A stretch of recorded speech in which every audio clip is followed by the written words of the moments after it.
السلام عليكم ورحمة الله تعالى وبركاته، ومرحبا بكم في فيديو جديد لتعلم اللغة الإيطالية.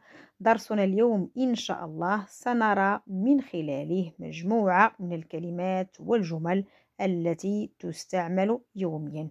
إذن كلمة أو كل صباح تعني ogni mattina. ogni mattina.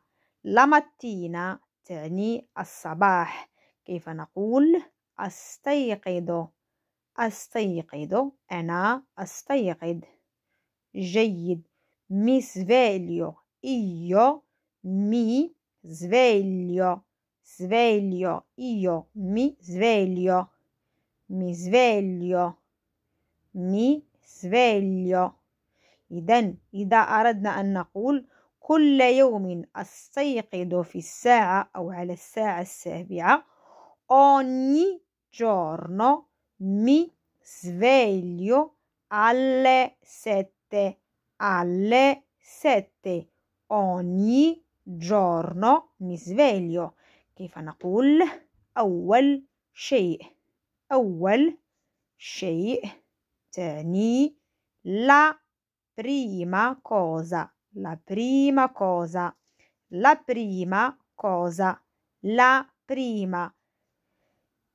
بالنسبة لثاني شيء la seconda cosa. كيف نقول أغسل اليدين والوجه.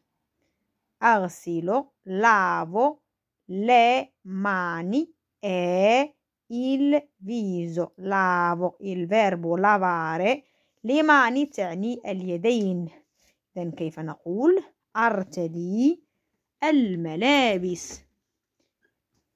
نعم أرتدي mi vesto يعني أرتدي أو ألبس.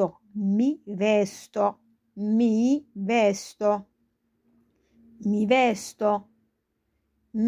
vesto.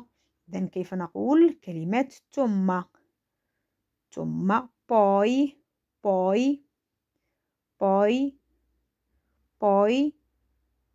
كيف نقول أخرج من المنزل. فعل خرج رأيناه في عدة فيديوهات. جيد. esco di casa. esco من فعل الفيرب uscire يعني خرج. io esco tu esci. إذن أول شيء la prima cosa mi lavo, mi vesto e poi esco di casa. mi vesto e poi esco di casa.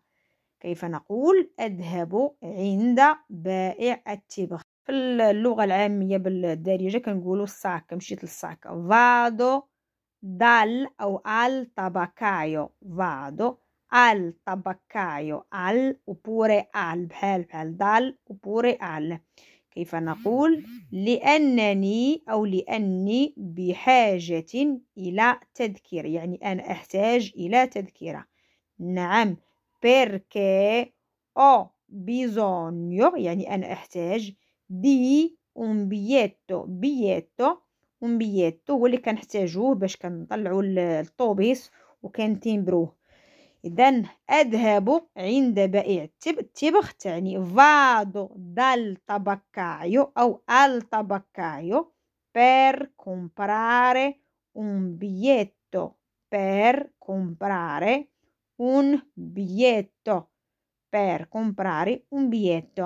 كيف نقول عندما أشتري التذكرة. quando compro il biglietto.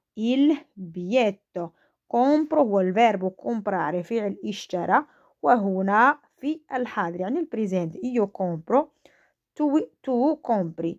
كيف نقول أذهب إلى محطة الحافلة وأنتظر. فقط بين قوسين محطة الحافلة نعني بها هنايا ديك البلاكة ديال الطوبيس البلاكات. vado alla fermata. البلاكة ديال الطوبيس كتعني لا fermata. vado alla fermata di l'autobus e aspetto. كنقولوا إما l'autobus أو أيضا البوس. كيف نقول عندما تصل الحافلة أصعد، يعني أركب. إذن quando arriva il bus salgo. salgo الفيربو salire هو فعل صعد، أو يعني هنا أصعد io salgo tu sali. كيف نقول كلمة أتناول الفطور أو أخذ الفطور. faccio هنا الفيربو fare هي أفعل، ولكن ما كنقولوش أتناول هي mangio colazione، كنقولو faccio colazione. faccio colazione. كيف نقول بالإيطالية زميلتي في العمل.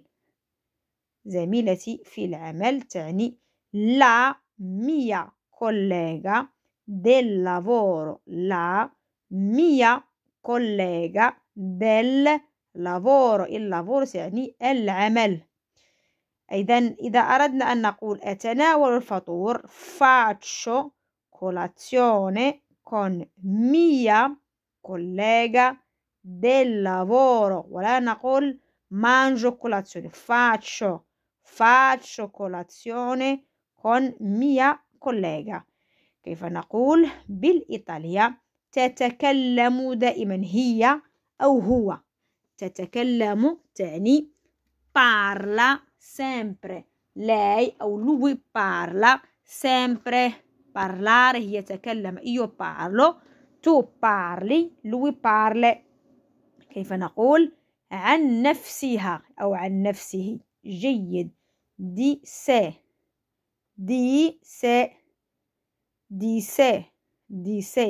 كيف نقول تجعلني أشعر بصداع أو بألم الرأس. نعم mi fa venire mal di testa. mi fa venire mal di testa. Parla sempre di sé. mi fa venire il mal di testa. parla sempre di sé. mi fa venire il mal دي تيستا. فبهذا كنكون وصلت لنهاية الفيديو، ولكن قبل ما نختم بغيت نشكر جميع الإخوان والأخوات اللي كيخليو تعاليق. شكرا جزيلا لكم. ما تنسوش أيضا أنكم تبارطاجيو الفيديو مع الإخوان والأخوات المهتمين بتعلم اللغة الإيطالية.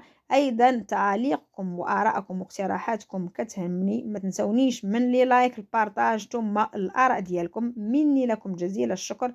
نهاركم مبروك، والسلام عليكم ورحمة الله تعالى وبركاته.